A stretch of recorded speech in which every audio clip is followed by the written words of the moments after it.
انسان کی زندگی میں جو چیزیں اسے بہت زیادہ نقصان دیتی ہیں اور بہت پیچھے چھوڑ دیتی ہیں، دنیاوی معاملات سے لے کر روحانی، اخلاقی، قلبی اور قرب الہی کے معاملات تک کو جو چیزیں نقصان پہنچاتی ہیں، ان میں ایک بڑی چیز غفلت ہے۔ ایک لفظ ہوتا ہے جو ہمیں اکثر سننے کو ملتا ہے کہ آپ کی توجہ نہیں ہے۔ یہ ڈھیر سارے لوگوں کا مطالبہ ہوتا ہے، اہل خانہ بھی مطالبہ کرتے ہیں، کئی موقع پر والدین بھی مطالبہ کرتے ہیں، غرباء بھی مطالبہ کرتے ہیں کہ امیروں کی ہماری طرف توجہ نہیں ہے۔ اور یہ بڑی لازمی سی بات ہے کہ کسی چیز پر جب توجہ رہتی ہے تو وہ چیز بہتر ہو جاتی ہے، اور جب عدم توجہی کا لوگ مظاہرہ کرتے ہیں تو وہ معاملہ خراب ہو جاتا ہے۔ یہ جو عدم توجہ ہے اسی کو غفلت کہتے ہیں، اور جب انسان کے مزاج پر غفلت طاری ہوتی ہے اور غفلت اس پر پوری طرح غلبہ کر لیتی ہے تو پھر اس کی زرخیز زمین کو وہ بنجر کرتی ہے۔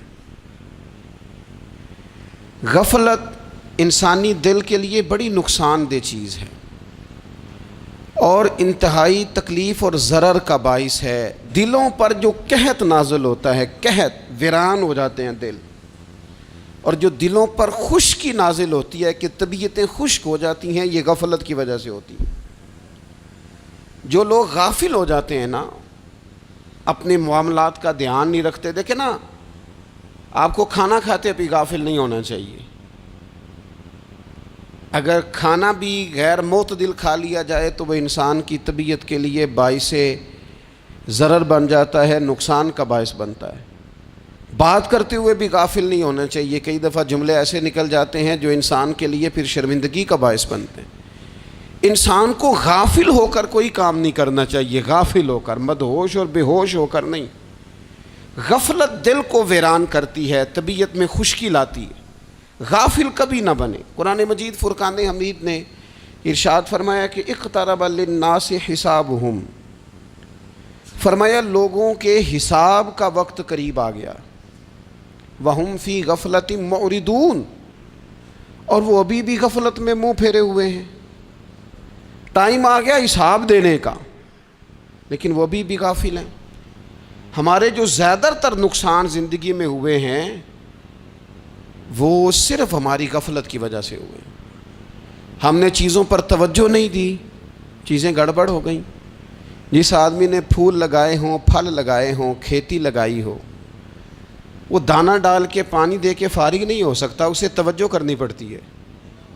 اور کسی نے کہا تھا مالی جیندے ہون تو پھر بوٹے سوکدے نہیں، اگر موجود ہونا ان کو سینچنے والا، رکھوالی کرنے والا، تو پھر ان کی جڑیں کبھی خشک نہیں ہوا کرتی۔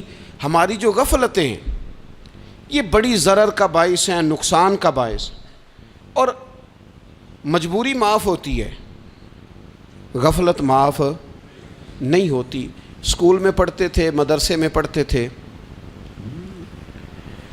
تو ایک مجبوری ہو گئی جی، خدا نہ خواستہ گھر میں کوئی پریشانی ہو گئی تو اساتذہ اس پر سزا نہیں دیتے۔ کوئی خوشی کا موقع ہے گھر میں، فیملی میں کسی کی شادی ہے، اساتذہ اس پر سزا نہیں دیتے۔ لیکن اگر کبھی پتہ چلتا تھا نا کہ یہ گھر سے تو آیا تھا لیکن مدرسے نہیں آیا، یہ اسکول نہیں آیا، رستے میں غافل ہو گیا، تو یہ بات خوفناک تھی۔ یہ قابل سزا جرم تھا کہ تو غافل ہو گیا اپنی پڑھائی سے، تو گھر سے آیا اور یہاں نہیں آیا۔ غفلت قابل سزا ہوتی ہے، مجبوری کی معافی ہوتی ہے۔ ہمارا آج کل جو مسئلہ ہے وہ غفلت کا ہے۔ ڈھیر سارے لوگ ہیں، سمجھدار بھی ہیں، سیانے بھی ہیں، معاملہ فہم بھی ہیں، باشعور بھی ہیں، تعلیم کی ڈگریاں بھی رکھتے ہیں، لیکن اگر ان کی زندگیوں کی تکلیفوں کو دیکھا جائے اور بے آباد روح کو دیکھا جائے اور سجدوں سے ان کی دوری کو دیکھا جائے تو ایک ہی بات سمجھ میں آتی ہے کہ پتہ سارا ہے لیکن لے ڈوبی ہے غفلت، توجہ نہیں کی۔ لائق بچہ بھی نالائق ترین زندگی گزارتا ہے، اس لیے کہ اس کے لائق ہونے کے ساتھ ساتھ اس کا توجہ کرنا بھی تو ضروری ہے نا۔ نرے لائق کا کیا فائدہ اگر وہ محنتی نہیں، اگر وہ توجہ ہی نہیں کرتا، اپنا سبق دھیان سے سنتا پڑھتا ہی نہیں، تو جتنا مرضی لائق ہو پیچھے رہ جائے گا۔ اور کئی نالائق ہوتے ہیں، رٹا لگا کے پاس ہوتے ہیں، پر چلو رٹا تو لگاتے ہیں نا، محنت تو کرتے ہیں نا، جد و جہد تو کرتے ہیں۔ کئی نالائق جد و جہد کے باعث آگے گزر جاتے ہیں، اور کوئی اسی چکر میں رہ جاتے ہیں، میں بڑا لائق ہوں، کل پڑھ لوں گا، پرسوں پڑھ لوں گا، ہفتہ تیاری کر کے پاس ہو جاؤں گا۔ اپنی زندگی سے غفلت کا پردہ اٹھائیں، اور غفلت اس کے لیے فیصلہ کرنے کی ضرورت ہوتی ہے، پلاننگ کرنے کی نہیں، فیصلہ کرنے کی ضرورت ہوتی ہے کہ میں نے اب غفلت کرنی۔ ہم نہ جب بھی کوئی پروگرام بناتے ہیں تو منصوبہ بندی شروع کر دیں، منصوبہ بندی نہ کریں، فیصلہ کریں، کہیں کہ میں نے غافل نہیں ہونا۔ غفلت غرق دنیا کا نام ہے، اپنے آپ کو غفلت سے بچائیں۔ آپ دیکھیں حضرت کعب بن مالک رضی اللہ تعالیٰ عنہ فرماتے ہیں، بخاری میں موجود ہے، فرماتے ہیں کہ جنگ میں پیچھے رہ گیا تھا، میرا خیال تھا کل چلا جاؤں گا، گھوڑے اور سواریاں میرے پاس تیز ہیں، مضبوط ہیں، پرسوں چلا جاؤں گا، تیزی سے بھاگ کے میں پہنچ جاؤں گا، میں قافلے کے ساتھ شامل ہو جاؤں گا، لیکن بس تھوڑی سستی ہو گئی، ذرا غفلت ہو گئی۔ آپ فرماتے ہیں جب سب لوگ چلے گئے حضور علیہ السلام کے ساتھ جہاد میں اور میں پیچھے رہ گیا، تو پھر جب چند دن گزر گئے اور محبوب کے واپس آنے کا ٹائم ہو گیا، تو اب میں غور کرتا سمجھتا تو مجھے مدینے میں یہاں بزدل لوگ نظر آتے، اور کون نظر آتے؟ جو منافق تھے، وہ منافق بزدل دکھائی دیتے، یا مجھے عورتیں اور بچے دکھائی دیتے۔ میں پریشان ہوا، حضور واپس آ گئے۔ جنہوں نے بہانے کیے تھے نا منافقین نے، یہ مجبوری تھی اس لیے نہیں جہاد پہ گئے، یہ جنہوں نے بہانے کیے تھے انہیں مل گئی معافی، اور میں نے سچ بولا، میں نے کہا یا رسول اللہ میں غافل ہو گیا تھا۔ اب کہتے ہیں میں نے جب کہا نا حضور سستی ہو گئی تھی، ذرا غفلت ہو گئی، تو بندہ محبوب سے ہی غافل ہو جائے، بندہ وہیں سے غافل ہو جائے۔ جو دم غافل سو دم کافر، سانو مرشد اے ہو پڑھایا۔ جب کہا نا حضور وہ غلطی ہو گئی، کوئی مجبوری نہیں تھی، تو فرماتے ہیں باقیوں کو معافی مل گئی، میرے ساتھ حضور ناراض ہو گئے۔ ایک دن نہیں، 2 دن نہیں، 50 دن حضور ناراض رہے۔ مدینے کی گلیوں نے مجھے پہچاننا چھوڑ دیا، در و دیوار سے مجھے یوں لگتا تھا کہ میں پردیسی ہوں۔ فرماتے ہیں میں مسجد میں آتا تھا، میں جب محبوب کو دیکھتا تو حضور رخ انور پھیر لیتے، اور مجھے پتا تھا جب میرا چہرہ ادھر ادھر ہوتا تو پھر کریم رحمت کی نظر فرماتے۔ فرماتے ہیں 50 دن مسلسل، پھر مجھے حکم ہوا کہ بیوی بھی بھیج دو، میکے بچے بھی بھیج دو، ننہال یعنی تنہا رہ جاؤ۔ فرماتے ہیں وہ میں نے قید تنہائی کاٹی، لیکن شکر اللہ کا یہ ہے کہ میں سچا تھا، بس ذرا بھول گیا تھا، بس ذرا غفلت ہو گئی تھی۔ تو فرماتے ہیں پھر اللہ تبارک و تعالیٰ نے میرے اوپر فضل یہ فرمایا کہ میری توبہ کا اعلان رب نے قرآن مجید میں فرمایا۔ تو غافل نہ بنے کبھی بھی، ہمارا نا مسئلہ یہ ہے، اور آپ نے ناراض نہیں ہونا، ڈھیر سارے لوگ غافل ہو جاتے ہیں، مالدار بھی غافل ہیں، صاحبان علم بھی الا ماشاء اللہ بہت ساری جگہوں پہ غافل ہیں۔ جن لوگوں کو 4 لوگ جاننے لگ جاتے ہیں، کوئی مقام حاصل ہو جاتا ہے، وہ بھی بہت ساری جگہوں سے غافل ہو جاتے ہیں الا ماشاء اللہ۔ غفلت بڑی تکلیف والا منظر ہے۔ جو لوگ سمجھتے ہیں نا میں اب گڈ بک میں آ گیا ہوں، اب میں اچھا ہو گیا ہوں، اب میرے لیے خیر کہا جاتا ہے، مجھے اچھائی شاید یہ مستقل میرے ساتھ رہے گی، تعریف ہی ہوگی ہمیشہ، وہ بھی غافل ہو جاتے ہیں۔ اور یہ غفلت ٹھیک نہیں ہوتی۔ وجہ دیکھنی چاہیے کس وجہ سے انسان کو وقار مل رہا، عزت مل رہی۔ اپنی زندگی سے غفلت کو اتار پھینکیں۔ تھوڑی دیر کی تو غفلت ہوتی ہے، لمبی تو نہیں۔ 2 منٹ کے لیے صرف اس نے ڈرائیونگ کرتے ہوئے چہرہ موبائل کی طرف کیا تھا، 2 ہی تو منٹ لگے تھے۔ لمحوں نے خطا کی تھی، صدیوں نے سزا پائی۔ لمحوں نے خطا کی تھی، صدیوں نے سزا پائی۔ ایک لمحے کے لیے غافل ہوئے تھے اور صدیاں، نسلیں روتی رہ گئیں پیچھے۔ بچے تڑپتے رہ گئے، اہل خانہ پریشان رہ گئے، ماں باپ ساری زندگی روتے رہے، لیکن یہ 2 منٹ کے لیے یہ غفلت جو ہے یہ بڑی تکلیف والا معاملہ. اپنی زندگی سے غفلت کو اتارنا ہے، غافل نہیں بننا، ہر وقت توجہ اور ساری باتوں پہ توجہ. بعض اوقات لوگ ایک طرف توجہ کر کے ایک طرف سے غافل ہو جاتے ہیں. نہ، توجہ ہمہ پہلو رکھنی ہے. ہمارے ذمے جتنے بھی حقوق ہیں ان سب پر توجہ، ہر چیز کا خیال. ایسا نہ ہو کہ عبادت کرتے رہ جائیں اور حقوق العباد ہم سے چھوٹ جائیں، اور حقوق العباد اتنے زیادہ ادا کریں. صاحب مجھے کہنے لگے ایک دفعہ بڑے وثوق کے ساتھ کہنے لگے جی معاذ اللہ ثم نہیں جی ٹائم ملتا پھر نماز دا کی کریے، روزی کمانا بھی تو عبادت ہے نا. تو میں نے کہا آپ نے عبادت کرنا ایک حصہ قبول کیا ہے، آپ نے کل عبادت نہیں قبول کی. عبادت کل ہے، ہمہ پہلو. ایک حصہ آپ قبول کر کے نکل گئے اور باقی آپ نے چھوڑ دی. تو کسی ایک طرف سے بھی غافل نہیں ہونا. جتنی ذمہ داریاں ہیں، جتنی ڈیوٹیاں ہیں، ان سب کا خیال. اور جو بڑا آدمی ہوتا ہے، بڑا گھر میں بڑا ہو، قبیلے میں بڑا ہو، علاقے میں بڑا ہو، ادارے میں بڑا ہو، کلاس میں بڑا ہو، جو بڑا ہے اس کی تو ساری آنکھیں کھلی ہوئی ہونی چاہیے. ایک ایک پر اس کی نظر ہونی چاہیے کہ میری کہاں ضرورت ہے، کہاں مجھے اشک شوئی کرنی ہے، کس کے ساتھ میں نے کس طرح محبت کا رویہ رکھنا ہے. غافل نہ بنے. اچھا جی اب کیسے پتہ چلے گا کہ ہم غافل ہیں؟ یہ کیسے پتہ چلے گا؟ آپ کسی بندے سے بھی پوچھ لیں حالات کیا ہیں تو کہتا ہے اللہ کا شکر ہے کبھی کسی کا دل نہیں دکھایا، اللہ کا شکر ہے جی زمانہ ہو گیا 5 نمازیں پڑھتا ہوں، اللہ کا شکر ہے جی. کیسے پتہ چلے گا غافل ہیں؟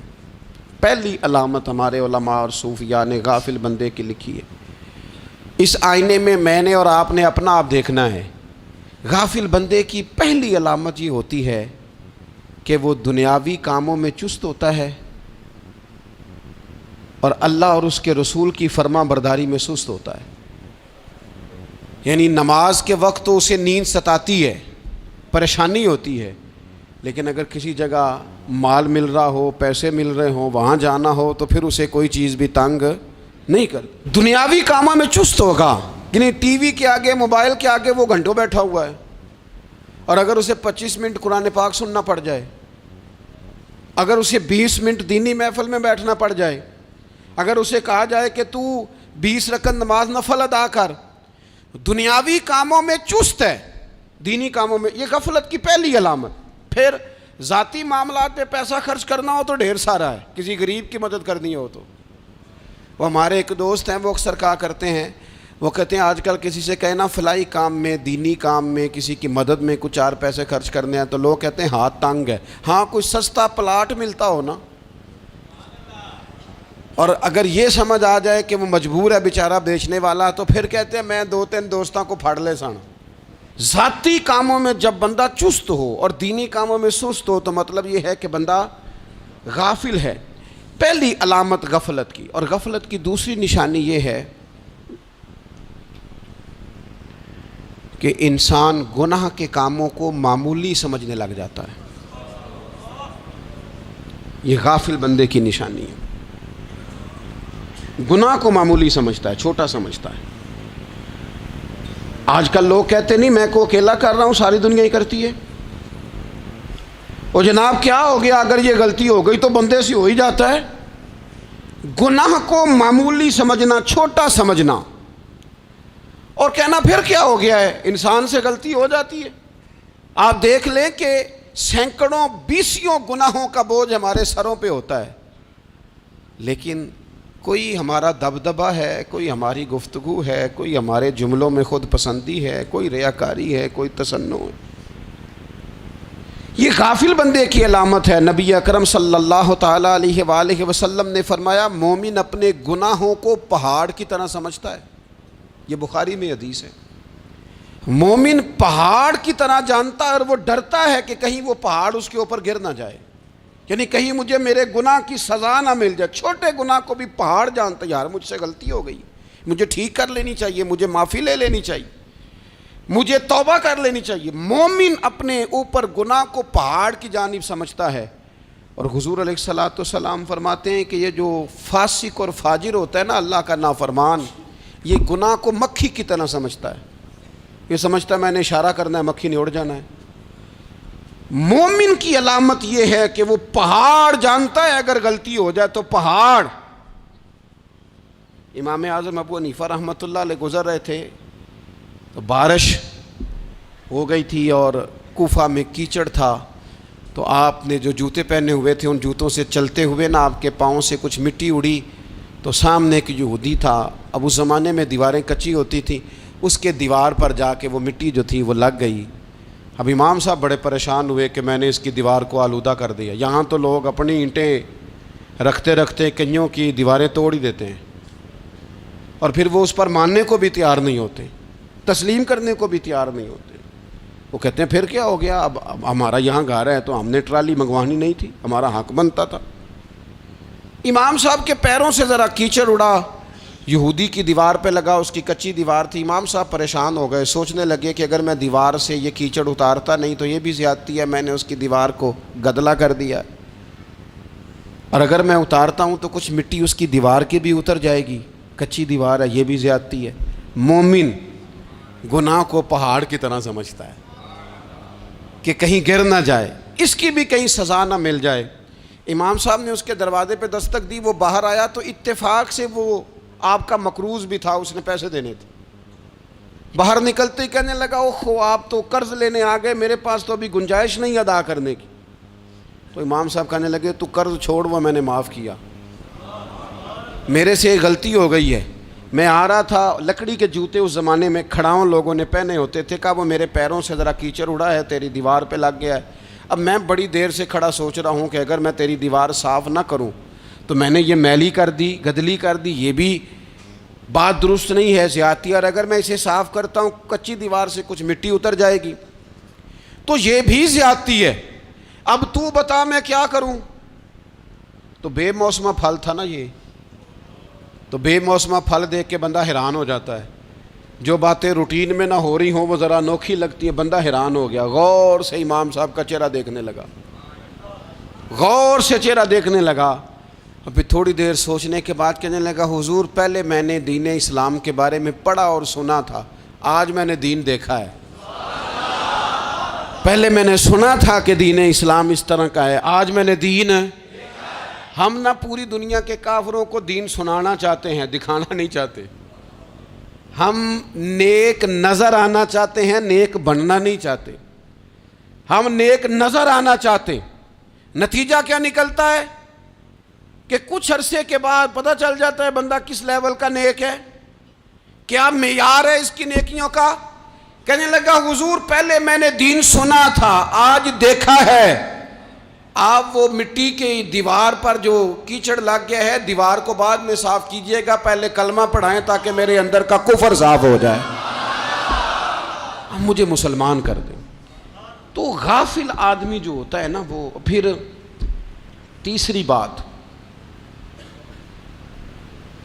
جب بندہ بہت زیادہ غافل ہو جاتا ہے پھر اعلانیہ گناہ کرنے لگتا ہے۔ ایک گناہ پھر اس کا اظہار گناہ۔ ایک بندہ حدیث پاک میں آتا ہے، ایک بندہ رات کو کوئی غلطی کرتا ہے، اللہ تعالیٰ اس پہ پردہ ڈال دیتا ہے، لیکن وہ سویرے خود لوگوں کو بتاتا پھرتا ہے میں نے یہ کیا، میں نے یہ کیا۔ جب آپ اظہار گناہ کرتے ہیں نا تو سامنے والا بھی دلیر ہوتا ہے، کہتا ہے اس نے کیا میں کر لوں گا تو پھر کیا ہوا۔ ہمارے علماء نے لکھا ہے کسی کی نماز قضا ہو جائے تو کسی کو بتائے نہ، قضا پڑھ ڈالے، اس کا جگہ جگہ ذکر نہ کرے۔ جب آپ کہیں گے نا میری قضا ہو گئی تو آپ کے ساتھ رہنے والا بچہ دوست سمجھے گا یار اس کی قضا ہو گئی ہے تو میری بھی ہو جائے گی تو کیا ہوا۔ گناہ کرنا بھی گناہ ہے اور گناہ کا اظہار بھی گناہ ہے۔ نبی اکرم صلی اللہ تعالیٰ علیہ وآلہ وسلم نے ارشاد فرمایا میری ساری امت کو معافی مل جائے گی سوائے ان لوگوں کے جو اعلانیہ گناہ کرتے ہیں۔ یہ بخاری مسلم دونوں میں حدیث موجود ہے۔ جو اعلانیہ گناہ، جنہوں نے خود ساری دنیا کو گواہ بنا لیا، میں نے یہ بھی جرم کیا، یہ بھی کیا، یہ بھی کیا، یہ بھی کیا، خود انہوں نے لوگوں کے، بہت بڑے غافل آدمی کی علامت ہے کہ گناہ کرے اور پھر اوپر سے اعلانیہ گناہ کرے، اتنا بڑا جرم کرے۔ پھر چوتھی علامت اگر ہم دیکھنا چاہیں کہ ہم غافل تو نہیں، تو غافل بندے کی چوتھی علامت یہ ہوتی ہے کہ وہ فضول کاموں میں وقت بڑا ضائع کرتا ہے، فضولیات میں، ادھر بیٹھے ہیں ادھر بیٹھے ہیں، یہاں گپ شپ ہو رہی ہے، وہاں موبائل دیکھا جا رہا ہے، پھر کچھ ٹائم ملا ہے تو پھر کہیں دور دراز کسی ہوٹل پہ کھانا کھانے چلے گئے، پھر کچھ ٹائم ملا تو چلو نکلتے ہیں ذرا کوئی ہفتہ سیر کر آتے ہیں، یہاں گپ شپ ہے، فلاں کو ڈسکس کر لیتے ہیں، فلاں کے بارے میں بات کر لیتے ہیں، سیاسی تبصرے کر لیتے ہیں، یہ تھوڑی گفتگو ہو جاتی، چلے محلے داروں پہ تبصرہ شروع کرتے ہیں، کون روٹی زیادہ کھا رہا ہے اور کس کے پاس پیسے زیادہ آ گئے، چلو جا کے پتہ کرتے ہیں، حالانکہ یہ پتہ نہیں کرنا چاہیے تھا، پتہ تو اس کا کرنا چاہیے تھا جو بیچارہ کل سے بھوکا ہے، خبر تو اس کی رکھنی چاہیے تھی جس بیچارے کے گھر میں بچوں کے لیے پہننے کو کپڑے موجود نہیں ہیں، اس پر تبصرہ یہ کرتے ہیں کہ یہ محنت کیوں نہیں کرتے، اور اگر کسی پر اللہ عطا کر دے پھر حساب ضرور لگاتے ہیں کہ ذرا معلومات کرو یہ اتنی جلدی آگے کیسے نکل گئے۔ غافل بندے کی علامت ہے وقت کا ضائع کرنا اور فضول کاموں میں ضائع کرنا اور بلا وجہ ضائع، اور ایسے سوالات کرنا جن کی ضرورت ہی کوئی نہیں، بالکل ضرورت ہی نہیں، کوئی مطلب ہی نہیں، لیکن ہم لوگ وقت ضائع، یہ غفلت کی علامت، غفلت۔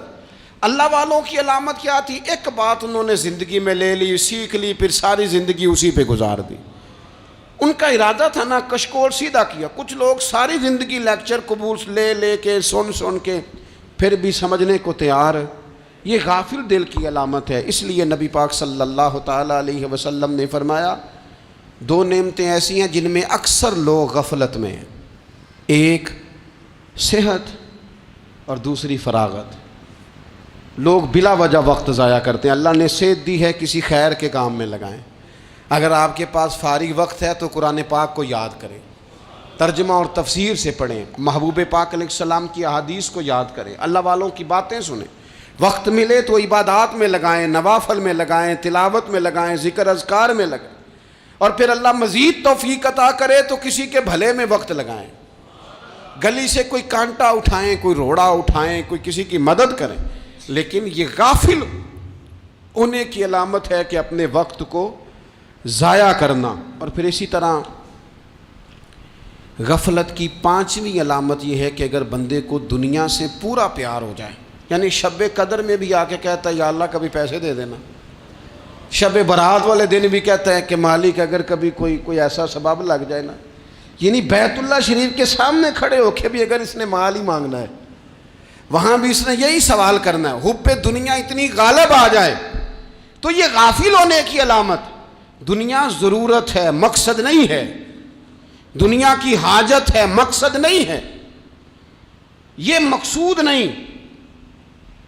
اور جب لوگ فقط دنیا کے مال کو، دولت کو، نبی پاک علیہ السلام نے فرمایا وہ لعنتی ہے جو درہم اور دینار کا بندہ بن گیا ہے، پیسوں کا بندہ بن گیا ہے، مل جائے تو خوش ہوتا ہے، نہ ملے تو تکلیف میں آ جاتا ہے، یہ غافل بندے کی علامت۔ مومن تو وہ ہوتا ہے کہ دولت رزق حلال ضرور کماتا ہے تاکہ کسی کے آگے ہاتھ نہ پھیلانا پڑے، کوشش ضرور کرتا ہے، پر دنیا کو جیب میں جگہ دیتا ہے، دل میں نہیں دیتا، اس کی جگہ جہاں ہے اسے وہاں رکھتا ہے، اسے دل میں جگہ، دل تو ایک ہے، اس میں رب و رسول کو بسائیں گے یا کسی اور کو بسائیں گے؟ تو حب دنیا یہ غافل ہونے کی بہت بڑی علامت ہے۔ پھر اسی طرح جو بندہ رب کریم کو جانتا نہیں نا وہ بھی غافل ہو جاتا ہے۔ ایک تو جو یہ نہیں نہ جانتا کہ رب کریم سزا دے گا، وہ مجھے دیکھ رہا ہے، اسے نہ اونگ آتی ہے نہ نیند آتی ہے، جو اس کی معرفت نہیں رکھتا کہ میرا رب ہر وقت مجھے دیکھ رہا ہے، وہ بھی غافل ہو جاتا ہے۔ جسے پتہ ہونا کہ مجھے دیکھ رہا ہے وہ غافل نہیں ہوتا۔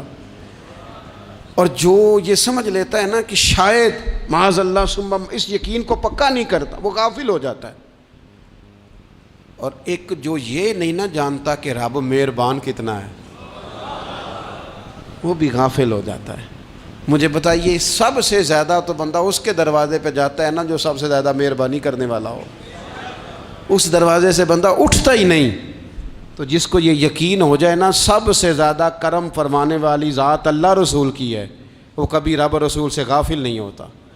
وہ کبھی اللہ رسول کا دروازہ چھوڑ کے نہیں جاتا، وہ کبھی کسی اور جگہ جا کے پناہ تلاش نہیں کرتا۔ جسے پتہ چل جائے نا وہ کریم کتنا ہے، مہربان کتنا ہے۔ ملا رومی رحمت اللہ علیہ فرماتے ہیں بہت بڑا مجرم تھا ایک بندہ، بہت بڑا گناہگار تھا، بت کو پوجتا تھا، تھک گیا، ساری رات بت کے سامنے کھڑا تھا، معاذ اللہ یا صنم یا صنم یا صنم کہتے، تھک گیا، نیند آ گئی، اونگ آ گئی۔ جب پوری طرح نیند آ گئی اور دماغ پہ نیند قبضہ کرنے لگی تو اس کے منہ سے نکل گیا، صنم صنم کہہ رہا تھا نا، نکل گیا یا صمد، او بے نیاز مالک۔ رب کریم نے فرشتوں سے فرمایا دوڑ کے جاؤ، جو کہتا ہے اسے دے دو۔ فرشتے کہنے لگے مالک وہ تو بت کو پکار رہا تھا، اس نے تو غلطی سے نام لیا ہے۔ فرمایا مجھے نہیں پتا، لیکن دیکھو نا اس نے مجھے پکارا تو ہے نا، کتنی دیر سے جھوٹے کو پکار رہا تھا، اس کا معاملہ حل نہیں ہوا، اب اگر سچے کو پکارنے پہ بھی حل نہ ہوا تو فرق کیا رہ جائے گا؟ دے دو جو مانگتا ہے، دے دو۔ میرے دوست گر پتہ چل جائے وہ کریم کتنا ہے، وہ مہربان کتنا ہے۔ میرے رسول پاک علیہ الصلوۃ والسلام نے تو فرمایا تیری آنکھ سے اگر اس کے خوف سے اتنا آنسو بھی نکل گیا جتنا مچھر کا پر ہوتا ہے، تو جس طرح بھینس کے تھنوں سے نکلا ہوا دودھ واپس تھنوں میں نہیں نہ جاتا، جو اتنا بھی روئے نہ روئے اللہ کے خوف سے، وہ بندہ دوزخ میں نہیں جائے گا۔ تھوڑی دیر کے لیے ڈر جائے اپنے رب سے، آئے تو صحیح۔ عدم معرفت غفلت پیدا کرتی ہے، تو آ تو صحیح، وہ تو کریم ہی بڑا ہے، وہ تو مہربان ہی بڑا ہے۔ حضرت زنیرہ رضی اللہ تعالی عنہ حضور کی صحابیاں ہیں۔ ایام جو مکے کے تھے مسلمانوں پر بڑی آزمائش کے تھے، انہیں بڑا مارا کفار نے، اتنا مارا کہ ان کی بینائی چلی گئی، نظر آنا بند ہو گیا۔ کافروں کی عورتوں نے تانا دیا کہ تو نے ہمارے بت چھوڑے ہیں نا، تو دیکھنا تیری بینائی چلی گئی۔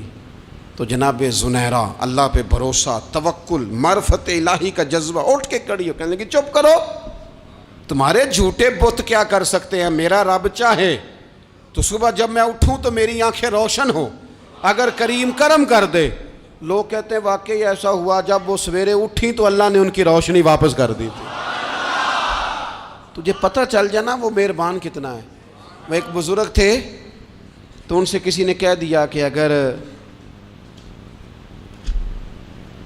آپ کا حساب آپ کے ماں باپ کے ذمہ ہو جائے تو پھر کیسا، پوچھنے کے لیے قیامت میں اگر ماں باپ حساب لیں تو پھر کیسا۔ تو بڑے سیانے لوگ تھے جو دل والے تھے، کہنے لگے نہیں، رب کریم ہی ٹھیک ہے، اس لیے کہ وہ ماں باپ سے کہیں بڑھ کر پیار کرنے والا ہے۔ اگر یہ معرفت مل جائے وہ کریم کتنا ہے۔ اور جب بندہ پوری طرح اس کی بارگاہ میں آ کے تڑپ جاتا ہے نا، مولا میں جاؤں کدھر، تیرا دروازہ چھوڑ کے جاؤں کدھر۔ اقبال کہتے ہیں وہ ایک سجدہ جسے تو گراں سمجھتا ہے، 1000 سجدوں سے دیتا ہے آدمی کو نجات۔ تجھے جگہ جگہ جھکنا نہیں پڑے گا اگر تو صحیح معنوں میں اپنے رب کی بارگاہ میں جھک جائے۔ تو میرے عزیز کوشش کریں کہ اس کی معرفت، اس کا کرم، اس کی عطا اور اللہ تبارک و تعالیٰ کے حاضر و ناظر ہونے پر عین الیقین، حق الیقین حاصل کریں۔ اور پھر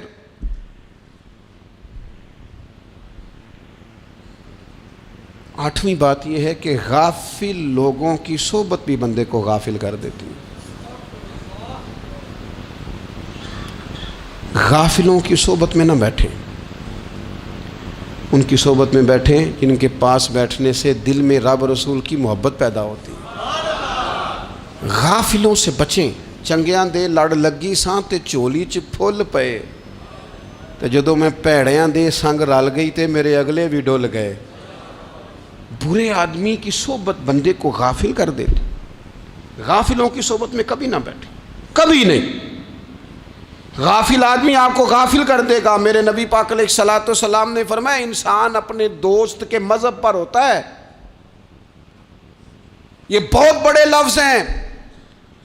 فرمایا المرء علی دین خلیلہ، انسان اپنے دوست کے مذہب پر ہوتا ہے۔ تو دیکھ تو نے دوست کس کو بنایا ہے، جو تیرے دوست کا مذہب ہوگا وہی تیرا ہو جائے گا۔ ہم نے دوست بنایا نا غوث پاک جیلانی کو، ہم نے یاری لگائی ہے نا داتا علی اجمیری سے، ہماری نسبت ہے نا معین الدین اجمیری سے، ہمارا تعلق ہے نا بہاؤالدین زکریا ملتانی سے، ہمارا رشتہ ہے نا حضرت مجدد الفسانی سے، ہم ماننے والے ہیں نا اعلیٰ حضرت بریلوی کے، ہمارا تعلق ہے کبھی جماعت علی سے کبھی مہر علی سے، ہمارا ان سے تعلق ہے تو صبح شام ہماری زبان پہ رہتا ہے بالغ العلا بکمالہ کشف الدجی بجمالہ حسنت جمیع خصالہ صلو علیہ وآلہ۔ ان سے تعلق جڑا ہے نا تو کئی دفعہ تنہائیاں تڑپا دیتی ہیں اور تڑپ کے کہتے ہیں اج سکھ متراں دی ودھیری ہے، اج سکھ متراں دی، سکھ کہتے ہیں اڈیق کو، متر کہتے ہیں محبوب کو، اج سکھ متراں دی ودھیری ہے، اے کیوں دلڑی اداس گھنیری ہے، لوں لوں وچ شوق چنگیری ہے، اج نینا لائیاں کیوں جھڑیاں، سبحان اللہ سبحان اللہ سبحان اللہ۔ پہلے کہتے ہیں سکھ متراں دی ودھیری ہے یعنی اداس ہوں، پھر حضور کے جلووں پہ نظر کرتے ہیں، کہتے ہیں سبحان اللہ سبحان اللہ، ماں اجمل کا ماں احسن کا ماں اکمل کا، اور پھر فوراً کہنے لگے او کتھے مہر علی، او کتھے مہر علی، کتھے مہر علی تے کتھے تیری سنا، اب ویکھو مشتاق اکھیں کتھے جاڑیاں، بلغ العلا بکمال کشف الدجی بے، اور میرے اعلیٰ حضرت کہنے لگے سرور کہوں کہ مالک و مولا کہوں تو، باغ خلیل کا گلے زیبا کہوں تجھے، تیرے تو وصف عیب تناہی سے ہیں بری، حیران ہوں میرے شاہ میں کیا کیا کہوں تجھے۔ غافل آدمی کی علامت ہے برے لوگوں کی صحبت میں، خبردار ان کے پاس نہ بیٹھنا جن کے پاس بیٹھنے سے تمہارے دلوں میں اولیاء اللہ اللہ کے بندوں کی عداوت پیدا ہو، خبردار خبردار ان کے پاس نہ بیٹھنا جن کے پاس بیٹھنے سے تمہارے دلوں میں حضور کی اولاد پاک کے بارے میں شک پیدا ہو، خبردار اس شخص کے پاس نہ بیٹھنا جو امام حسین ابن علی کے بارے میں کوئی کمزور بات کرتا ہو، بچنا، خبردار اس سے بچنا جو حضور کے صحابہ کے بارے میں بات کرے، بچنا بچنا اس سے، جو سیدنا ابو بکر صدیق کے بارے میں کوئی، دیکھو کیا مقدر ہیں صدیق و فاروق کے، جن کے گھر ہی رحمتوں کے خزینے میں، بھلا کیا کہا نبی پاک، حضور نے فرمایا میرے اوپر جس نے نیکی کی تھی بدلہ دے دیا ہے، یہ جو میرے ابو بکر صدیق ہے نا، ان کو میں اللہ کی بارگاہ میں لے جاؤں گا، کہوں گا مالک تو ہی بدلہ عطا فرما۔ ایک ہاتھ میں جناب صدیق کا ہاتھ پکڑا، ایک میں حضرت عمر کا ہاتھ پکڑا، اور حضور مسجد نبوی سے باہر آ رہے ہیں، دیکھنے والے کی زبان سے بے ساختہ سبحان اللہ نکل گیا، کیا شان ہے کیا مقدر ہے۔ تو حضور علیہ السلام رک گئے اور روک کے فرمایا تو حیران ہو رہا ہے نا، تو حیران ہو رہا ہے نا کہ میں نے ایک ہاتھ میں ابو بکر کو پکڑا ہے ایک میں عمر کو پکڑا ہے، فرمایا قیامت میں جب میری قبر کھلے گی تو میں اسی طرح قبر سے نکلوں گا، اس طرح میدان محشر میں میں آؤں گا۔ خبردار حضور کے وفاداروں کے وفادار رہنا، ان کے وفادار رہنا، ان کے وفادار رہنا۔ بڑا عجیب دور آیا ہے، ہم نے یہ دور دیکھا ہے کہ لوگ حضور کے صحابہ کے بارے میں بھی بات کریں گے، اب نبی پاک کی اولاد پاک کے بارے کو بھی ڈسکس کیا جائے گا۔ اپنا منہ تو دیکھ، اپنی حیثیت دیکھ، اور پھر وہ بندے دیکھ جن کو اللہ نے چن کے اپنے محبوب کی غلامی کے لیے حضور کے قریب بٹھایا ہے۔ تو بچنا ایسے لوگوں سے، پرہیز کرنا، خبردار عقیدہ ستھرا رکھنا، عقیدہ ستھرا رکھنا، صاف رہنا، پاکیزہ رہنا، غافلوں کی صحبت سے بچنا۔ بڑا ڈرتے ہیں اللہ سے، دعائیں مانگتے ہیں یا اللہ نسلوں میں بھی وہی بندے پیدا فرما جو عقیدے پکے رکھنے والے ہیں، وہ بندے پیدا فرما ہماری نسلوں میں۔ ایک وہ بندہ بھی غافل ہو جاتا ہے جو امیدیں لمبی لگا لیتا ہے، جن کے منصوبوں میں دولت بھی ہوتی ہے، گھر بھی ہوتا ہے، اولاد کا بڑا ہونا بھی ہوتا ہے، پوتے پوتیاں نواسے نواسیاں دیکھنا بھی ہوتا ہے، یہاں بھی گھر وہاں بھی گھر، یہ سیر، یہ سارا کچھ ہوتا ہے، لیکن رب کی بارگاہ میں پیش ہونا جن کے پیش نظر نہیں ہوتا۔ لمبی امیدیں۔ حضرت مولا علی شیر خدا فرمایا کرتے تھے، میں تم پر دو باتوں کا خوف کھاتا ہوں، جو ڈر آتا ہے، ایک یہ کہ تم خواہش کی پیروی کرو گے، جو نفس کی خواہش ہوگی اس کے پیچھے لگ جاؤ گے، اور ایک کہ تم لمبی لمبی امیدیں باندھو گے، اتنے سال جینا ہے، اتنے 100 سال جینا، یہ کرنا ہے وہ کرنا ہے۔ منصوبہ بندی کریں مستقبل کے لیے، وہ بری نہیں، لیکن تیاری رکھیں، تیاری رکھیں، اس بات کا بھی خیال رکھیں کہ اللہ کی بارگاہ میں حاضر ہونا۔ یہ غفلت کی چیزیں ہیں جو بندے کو غافل کر دیتی ہیں۔ جو لوگ اللہ کا ذکر نہیں کرتے وہ بھی غافل ہو جاتے ہیں، اور جو فضول باتیں زیادہ کرتے ہیں نا، ہنستے زیادہ ہیں۔ فَلْيَضْحَكُوا قَلِيلًا وَلْيَبْكُوا كَثِيرًا، قرآن کہتا ہے زیادہ رویا کرو، کم ہنسا کرو۔ نبی پاک علیہ الصلوۃ والسلام سے پوچھا تھا حضرت عقبہ بن عامر نے کہ یا رسول اللہ نجات کس چیز میں ہے؟ تو نبی پاک علیہ الصلوۃ والسلام نے فرمایا ایک تو اپنی زبان قابو میں رکھو، دوسرا فرمایا اپنے گھر میں ٹھہرے رہو، تمہارا گھر تمہارے لیے کافی ہو، فضول نہ نکلو گھر سے، اور تیسرا فرمایا اپنی خطاؤں پہ رویا کرو۔ کثرت کلام اور فضول کلام اور بلا وجہ یہ بندے کو غافل کرتا ہے، دل کو سخت کرتا ہے۔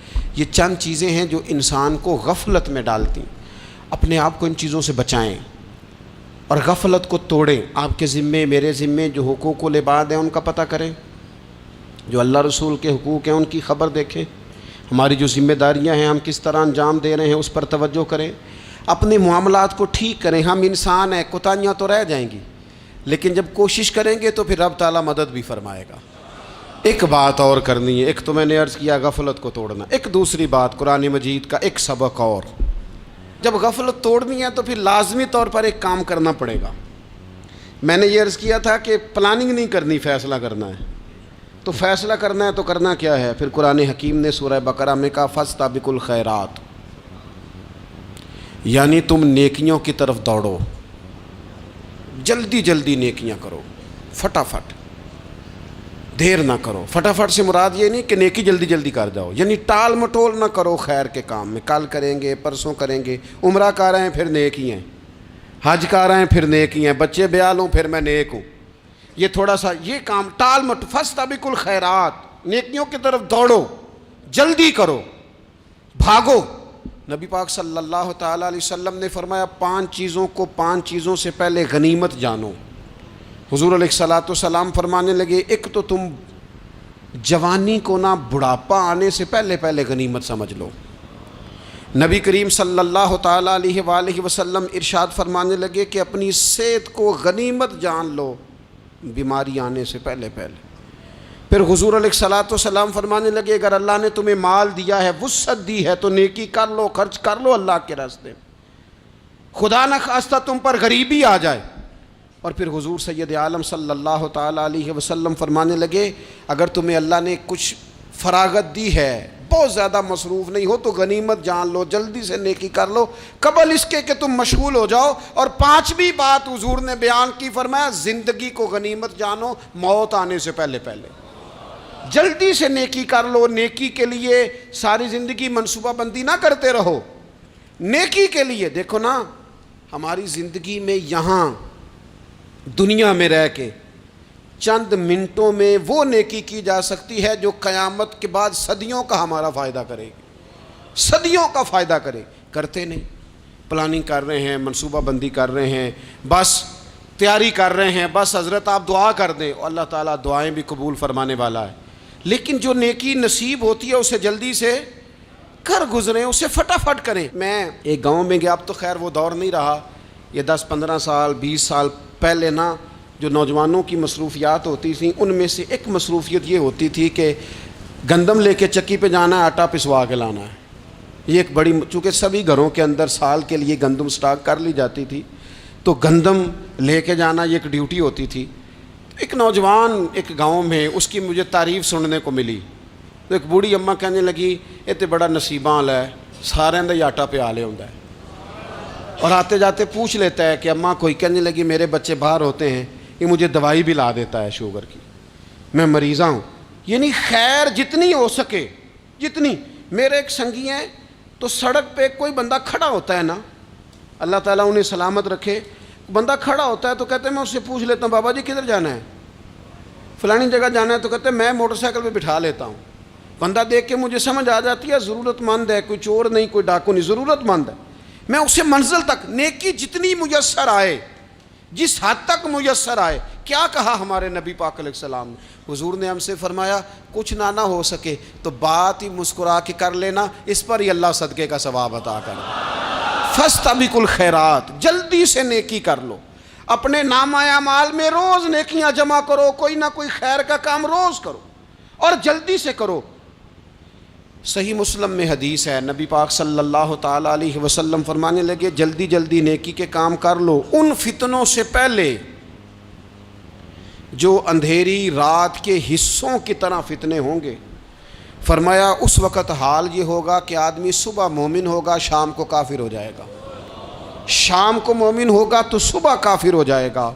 اور فرمایا لوگ دنیا کے بدلے اپنا دین تک بیچ ڈالیں گے. معاذ اللہ جھوٹی قسمیں نہیں کھائی جاتی، جھوٹا قرآن مجید نہیں لوگ اٹھا لیتے. لوگ دنیا کے لیے دین بیچ ڈالیں گے. اس سے پہلے جب فتنے اتنے زیادہ ہو جائیں، اس سے پہلے نیکی کر لو، کوئی خیر کا کام کر لو، جلدی سے کچھ ایسا کر لو. حضرت عقبہ بن حارث رضی اللہ تعالیٰ عنہ فرماتے ہیں یہ دیکھیں ہمارے نبی پاک علیہ السلام کی سیرت کیا ہے، حضور کا اسوہ کیا ہے، نبی پاک علیہ السلام ہماری تربیت کس طرح کرتے ہیں.